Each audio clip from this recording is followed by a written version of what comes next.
Hello dear patients, मैंने पहले भी एक बार ये सेगमेंट बनाया था जिसमें मैंने इमरजेंसी कॉन्ट्रासेप्शन और एक्टोपिक प्रेगनेंसी के बारे में आप लोगों से बात की थी।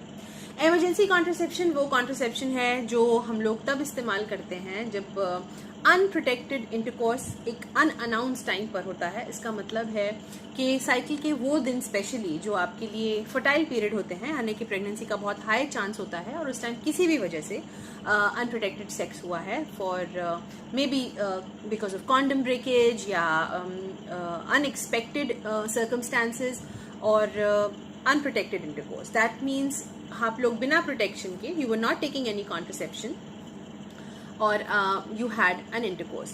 तो इस वजह से हम लोग इमरजेंसी में पिल लेते हैं। वो पिल प्रॉब्लम उसके साथ ये है कि कायदे से तो वो एक रजिस्टर्ड गायनेकोलॉजिस्ट को देनी चाहिए। हर पेशेंट को एक गायनेकोलॉजिस्ट के पास जाना चाहिए। उसमें 2-4 चीज़ों का सवाल का जवाब दिया जाता है कि आपको लास्ट पीरियड कब आया था, आपके पीरियड का कौन सा टाइम चल रहा है, कितना दिन हो गया है इस एपिसोड को। ये सब चीज़ें देखते हुए आपको कॉन्ट्रासेप्टिव पिल दी जाती है। इनफैक्ट उसका सिर्फ एक अकेला तरीका नहीं है, 2-4 तरीके हैं, लेकिन ये सब हम लोगों को यानी कि रजिस्टर्ड मेडिकल प्रैक्टिशनर्स यानी कि स्पेशलिस्ट गायनेकोलॉजिस्ट को एक्सपर्टीज है इस चीज़ में। किस टाइम, महीने के किस दिन आपको ये गोली दी जाए, ये बहुत इंपॉर्टेंट है। अदरवाइज आप लोग एक बहुत बड़ी प्रॉब्लम में फंस सकते हैं जिसका नाम है एक्टोपिक प्रेगनेंसी। ऐसा क्यों होता है, इसमें मैं आपको थोड़ा सा इंसाइट देना ज़रूर चाहूँगी, क्योंकि अगर आपको पूरी बात नहीं मालूम होगी आपको समझ नहीं आएगा कि ये चीज़ इतनी डेंजरस क्यों है। होता क्या है, बहुत ज़्यादा कॉमन सी चीज़ है कि पेशेंट जब एक अनअनाउंस्ड या अनप्रोटेक्टेड सेक्स के अंदर किसी भी वजह से इन्वॉल्व रहता है, उसके अगले दिन, इसको बोलते हैं मॉर्निंग आफ्टर पिल भी इसको बोला जाता है, उसके अगले दिन उनको पैनिक की सिचुएशन होती है कि अब हम क्या करें कि कहीं प्रेग्नेंट हो गए। तो स्पेशली यंग लड़कियां इस प्रॉब्लम के अंदर फंस जाती हैं और एनोनिमिटी के लिए, यानी कि किसी को पता ना चले इस बात का, ये उठा के सीधे जाकर दवाई दुकान पे से बोल करके हमको एक इस तरह की दवाई दे दीजिए, ले लेती हैं विदाउट अंडरस्टैंडिंग द इंट्रिकसीज का मतलब है कि अगर आपने ये दवाई महीने के ऐसे टाइम पर ली जहां आपका ओव्यूलेशन यानी कि अंडा फूट चुका है, बन चुका है, उसके बाद आप उसको लेने से फायदा कुछ नहीं होता। ज्यादातर होता यह है कि आप लोग एक्टोपिक प्रेगनेंसी में फंस जाते हैं। वो मैं आपको बाद में बताऊंगी उसका मतलब क्या है। दूसरी बहुत ही कॉमन चीज ये है कि आपने वो कितने दिन के बाद ली। मान लीजिए आप किसी और सिचुएशन, किसी और जगह पे थे, आपका एक किसी भी वजह से जरिया नहीं था आपको दवाई गोली पहुंचने का, या you were too scared, to shy to come up, और आपने वो दवाई गोली उस टाइम तुरंत नहीं ली, and now it's already 3-4 days, और अब आपको लग रहा है कि कहीं ऐसा हो गया तो, now you are serious enough. उसके 3-4 दिन गुजरने के बाद दवाई का असर नहीं होता है या मिनिमल असर होता है, या इस बीच के अंदर जो आपका प्रॉब्लम होनी थी वो हो चुकी होती है, एंड इस वजह से उसका फायदा नहीं होता है लेने का, इनफैक्ट नुकसान हो जाता है। तो बहुत सारे लोग जिनका पीरियड रुक जाता है, जिनका पीरियड ठीक से नहीं आता है, जिनको हफ्तों महीनों तक थोड़ी थोड़ी ब्लीडिंग कर चलती रहती है, इन सब प्रॉब्लम्स के अंदर फंस जाते हैं।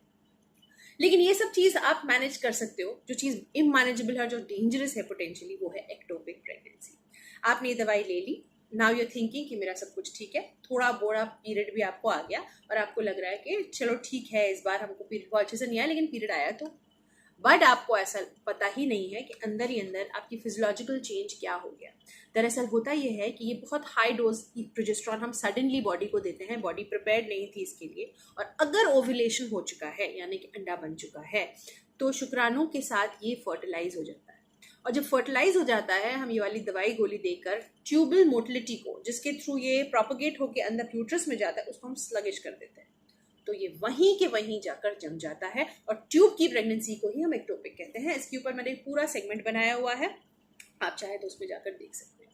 सो ये मेजर मुद्दा है प्रॉब्लम का, जिसकी वजह से मेरा आप सब से, स्पेशली यंग लड़कियों से ये अनुरोध है कि जब भी कभी ऐसा हो, मेरी तरह के गायनेकोलॉजिस्ट हैं जो आपकी हर चीज़ समझते हैं। We are not here to जज यू, आपको लेक्चर देने के लिए, आपको समझाने के लिए, आपको जज करने के लिए, वो कैसी लड़की है, उसने ऐसा क्यों किया, हम लोग नहीं बैठे हुए हैं। We are here to give you medical advice, and for that we do our best, क्योंकि हमको पूरी इन्फॉर्मेशन रहती है, हार्मोनल अप्स एंड डाउन हमें मालूम रहते हैं, और मालूम रहता है कि कब कौन सी गोली, दवाई, स्पेशली हार्मोनल हेल्प करेगी आपको।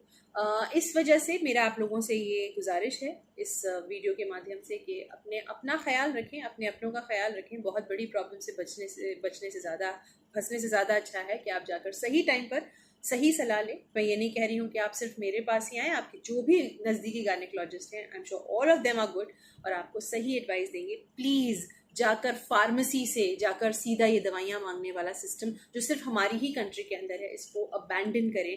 It is more harm then good. मैं अगले सेगमेंट में आप लोगों से अबॉर्शन पिल्स के बारे में बात करूंगी, क्योंकि ये एक और रैम्पेंट प्रॉब्लम है जिसमें लोग फंस जाते हैं। Please do not fall for such cheap tricks, please do not fall for them. until then, till I get my next video, take care of yourself, अपना ख्याल रखें। Let's meet in the next video.